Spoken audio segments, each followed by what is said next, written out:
Hello and welcome back to The Weekend with me, Tom Harwood.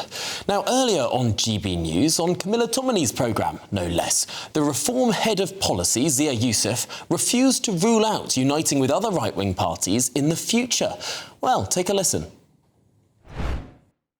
The prospect of some kind of Lib-Green coalition, if that beat Reform on its own, you'd have to start doing deals with the right, wouldn't you? Well, that's a big if, right? And in that hypothetical scenario, you'd have to do the patriotic thing. But ultimately, Reform so you is... would have Reform, to do the patriotic. Well, no, but hold on. Reform has led north of 200 opinion polls in a row. The average of our lead in the polls consistently is 9 to 10 points. We are on course for a general election. If the alternative was the coalition that I've just described, you just said something about patriotic duty. Are you saying that if it came to it, that the right would have to unite to see off a progressive alliance? Well, I think as soon as you're in the territory of that conversation, look, frankly, this is why I came into politics, I'd be extremely concerned about the way the country is going to end up. Hammer in on this. Yeah. You're not ruling out a future coalition if it prevents a progressive alliance taking control of this country. The Greens, the Libs and Labour, are you and Nigel Farage and others going to stand by and let that happen because you don't think you can do deals with the Tories or indeed Rupert Lowe if the time came? I think the focus for us is to ensure that we win an outright majority at the general election. Well, you might have been listening carefully to that and not heard a no, because there wasn't one. Well, joining me now is the political campaigner June Slater. I mean, no one wants a hung parliament at the end of this parliament. I think quite a lot of people want some sort of stability back in politics, but we might get to that point. And isn't it interesting that Reform are keeping their options open for if they don't quite make it over the line? Well, if you listen to what he actually said, instead of trying to be tripped up by Camilla, who I really respect, by the way, what he's saying is we're focused. We're fighting the enemy we should be fighting, which is Labour, unseat them at every opportunity. And I think the talk about any form of coalition or even the right-wing parties, because there are 11 of them, moulding together is a long way off. I think we really are. I think if you're talking about that, the next stage after that is probably a civil war. Hello, I'm Bev Turner. Now, it can feel like the money in our bank accounts at the moment does not keep up with the cost of living. And maybe there's a solution. I'm here today with the CEO of TallyMoney, Cameron Parry. Cameron, what is TallyMoney? Well, Bev, with TallyMoney, you get a current account and a debit card, but instead of pounds, you use milligrams of gold as your everyday money. So why gold? Gold traditionally is a great store of value. It has, on average, gone up at over 11% per annum for the last 25 years against the pound.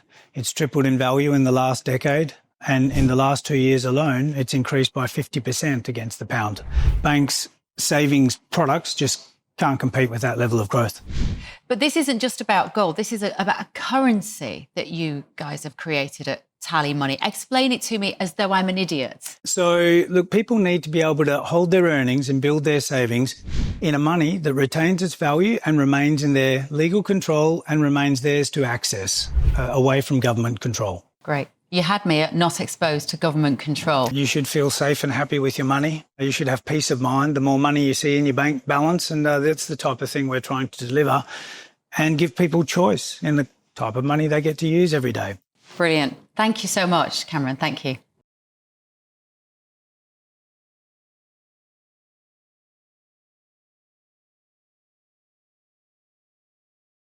And closer to an election, because the right-wing parties, whilst we all want lower immigration, better services, we're aligned on many things, some are a bit too hardcore. And there's this misconception, and I keep trying to draw people's attention to it, and that is the politically active, anybody who's politically active online does not represent the people out there that I speak to in supermarkets and car washes. They're not politically active, but they know Nigel Farage, and he's the only one they know. They don't know these other smaller parties. They don't know the Heritage Party, the Homeland Party, the Time Party. They don't know Advance UK. They don't know Rupert Law or Ben Habib. They don't know them. It's not a slight, it's a state of play.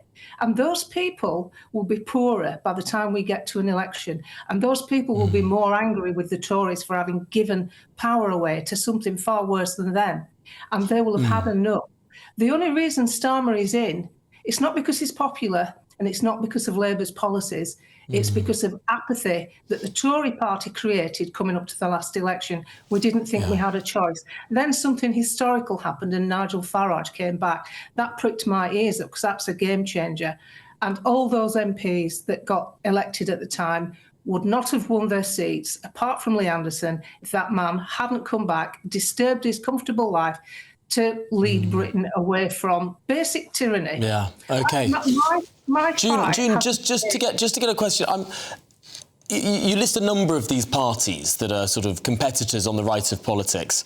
It's worth noting that there is a distinction here. Some of these that people might have heard of, the sort of new one that's just been announced by Rupert Lowe, Advance that was announced some time ago by Ben Habib. These are splinters from Reform. But there are other ones that you listed there that are ethno-nationalist in their nature, sort of that split off from the BNP and those sorts of types.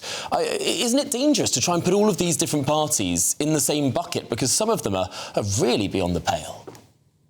Of course it is. And some of them will stay beyond the pale. I see what they say online and they do not represent me. I want some sensible politics. And I'm not so stupid to think that clickbait statements on Twitter, mass deportations, talk about the grooming gangs, talk about banning halal slaughter. This is clickbait politics. This isn't what can really happen. I want a politician that understands what he's going to face when he gets into number 10, which is a very, very hostile civil service that will do their level best, as they have done with the Tories, to undo any sensibilities that they try and put forward. And to talk about a right-wing coalition now, it's too early in the day. Let's see what happens in the next 18 months, because this country is heading down the pan far faster than even I imagined. My enemy has always been the same, Tom. My enemy has been fighting tyrannical government led by bureaucrats, i.e. like the EU, not politicians who were voted into place. And the only party, I'm not obtuse in my outlook. I'm voting for the party that worries the government. Interesting stuff. Well, June Slater, political campaigner, thank you indeed for joining us.